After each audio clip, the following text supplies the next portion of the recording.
విజయవాడ పేరు చెప్పగానే రెండు విషయాలు గుర్తొస్తాయి.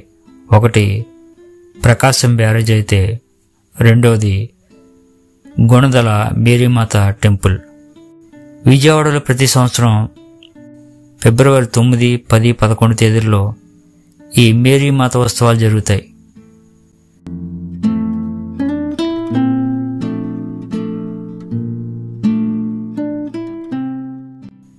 కొన్ని వేల మంది అనేక రాష్ట్రాల నుంచి హాజరవుతారు.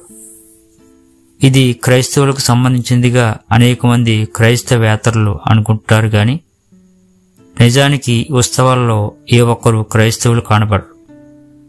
ఒక్కరు కూడా బైబిల్ పట్టుకుని మనకి కనిపించిన వారు ఒక్కరు కూడా ఉండరు. పూర్తిగా అన్యాచారాలతో నిండి ఉంటుంది ఈ ఉత్సవం.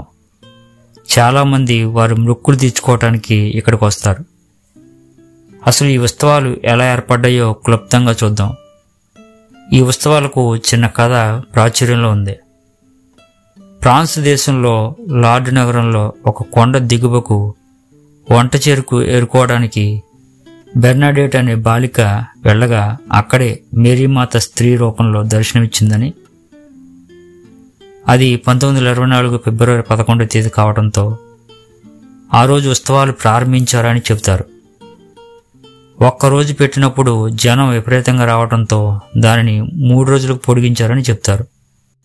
ఇది విజయవాడ గుణదలలో 1924 సంవత్సరంలో సెయింట్ జోసెఫ్ ఇన్ స్ట్రీట్ అనే అనాథ శరణాలయం ఏర్పాటు చేసినప్పుడు ఫాదర్ సి ఆట్లాటిన్ని ఫాదర్గా ఏర్పాటు చేసి ఫ్రాన్స్లో ఉన్న మేరీమాత లాంటి విగ్రహాన్ని ఇక్కడ ఏర్పాటు చేసి ఉత్సవాలు చేయటం ప్రారంభించారు.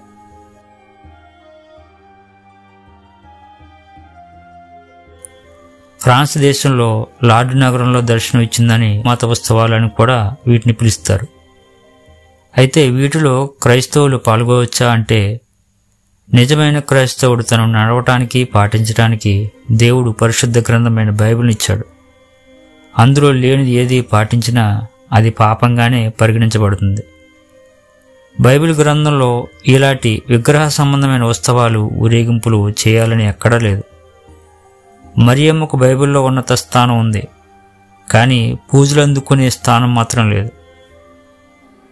పూజా అర్హుడు యేసుక్రీస్తు మాత్రమే. మరి ఎవరికి కూడా ఆ పూజలు అందుకునే స్థానం లేదు. మరియను ఒక పాత్రగా ఈ లోకంలో యేసుక్రీస్తు జన్మించడానికి ఒక పాత్రగా మాత్రమే దేవుడు వాడుకున్నాడని మనం బైబిల్ చదువుతున్నప్పుడు మనకు అర్థమవుతుంది. స్త్రీలలో నీవు ఆశీర్వదించబడిన దానువు అని వాక్యం చెబుతుంది, కానీ ఆశీర్వదించడానికి దేవునికి మాత్రమే అథారిటీ ఉంది, మరియమ్మ గారికి లేదు. ఈ కొండపై తిరుగుతున్నప్పుడు అనేక అంశాలు నాకు బాధ కలిగించాయి. దేవునికి చెందవలసిన మహిమను ఎవరికో ఆపాదిస్తున్నారు. ముమ్మాటికి ఇది దేవునికి బాధ కలిగించే అంశమే. గుళ్ళు కొట్టించుకోవటం, అగరబత్తులు వెలిగించటం, కొబ్బరికాయలు కొట్టడం, అలాగే అనేక మంది ప్రార్థనలు చేయించుకుంటూ వచ్చినప్పుడు కొందరు స్త్రీలు ప్రార్థించి నీ పాపములు క్షమించబడ్డాయి అని చెబుతుంటే నాకు ఆశ్చర్యం అనిపించింది. చాలామంది మత్తు పానీయాలు సేవించి వస్తున్నారు. చాలామంది మోకాళ్లపై నడుచుకుంటూ వెళుతున్నారు. ఆర్సీఎం నాయకులు, పెద్దలు ఏ ఉద్దేశంతో దీన్ని స్థాపించారో తెలియదు, కానీ విగ్రహారాధన ఎవరు చేసినా అది పొరపాటే.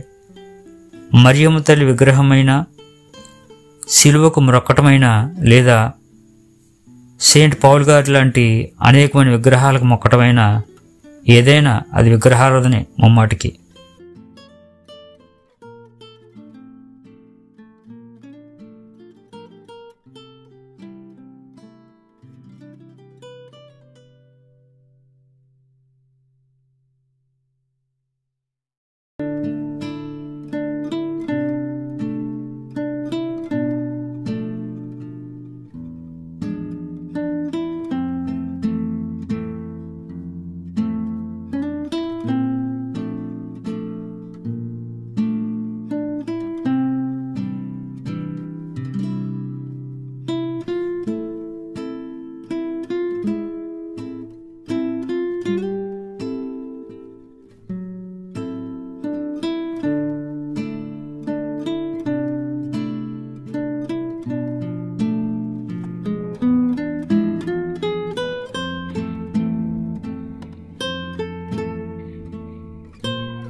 ఇది సృష్టికర్తకు విరోధమే. నేను తప్ప వేరొక దేవుడు మీకు ఉండకూడదు అనేది దేవుని ఆజ్ఞ.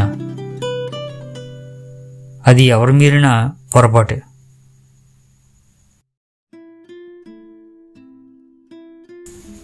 దేవుడు ఆత్మ గనుక ఆయనను ఆరాధించేవారు ఆత్మతోనూ సత్యముతోనూ ఆరాధించాలని ఆయన కోరిక.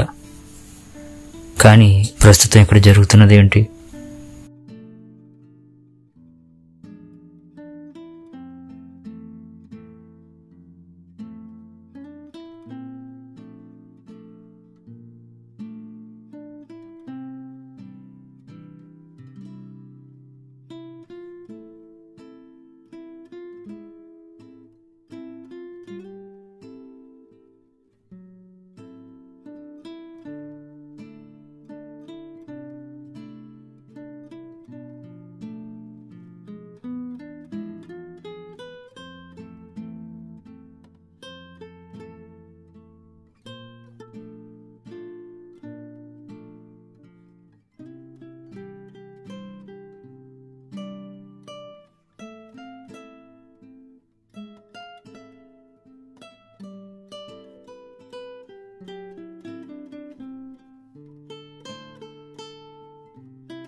నేను మేరీ మాతకు కానీ లేదా ఆర్సీఎం వారికి కానీ వ్యతిరేకం కాదు.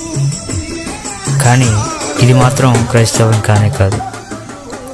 ఉత్సవాలు, ఊరేగింపులు దేవుడు ఎప్పుడూ కోరుకోడు. దీనిపై మీ అభిప్రాయాన్ని కామెంట్ రూపంలో తెలియజేయండి. కానీ ఆర్సీఎం అంటే నాకు చాలా గౌరవం ఉంది. స్కూల్స్ ద్వారా, అనాథాశ్రమాల ద్వారా, హాస్పిటల్స్ ద్వారా వారు ప్రారంభ దినాల్లో ఎంతో ప్రజలకు సేవ చేశారు. మదర్ తెరీసా లాంటి వారు మన భారతదేశానికి చేసిన సేవలు ఎవ్వరూ మర్చిపోలేరు. మీకు ఈ వీడియో నచ్చితే కామెంట్ చేయండి. మీ అభిప్రాయాన్ని కామెంట్ రూపంలో తెలియజేయండి. నేను మీ జాషువా టేకే.